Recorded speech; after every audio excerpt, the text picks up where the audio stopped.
السلام علیکم ورحمۃ اللہ وبرکاتہ۔ انشاءاللہ آپ سب خیر و عافیت سے ہوں گے۔ آج ہم سب یہ دعا پڑھیں گے اور انشاءاللہ اسے یاد بھی کریں گے۔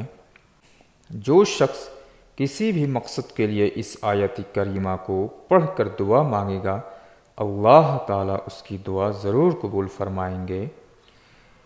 یہ دعا یہ ہے: بسم اللہ الرحمن الرحیم، لا الہ الا انت سبحانک انی کنت من الظالمین۔ لا الہ الا انت سبحانک انی کنت من الظالمین۔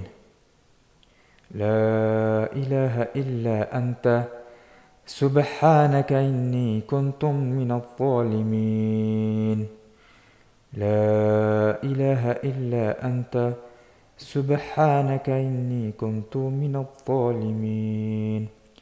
تیرے سوا کوئی لائق عبادت نہیں، تو پاک ذات ہے، بے شک میں ہی اپنے اوپر ظلم کرنے والوں میں سے ہوں۔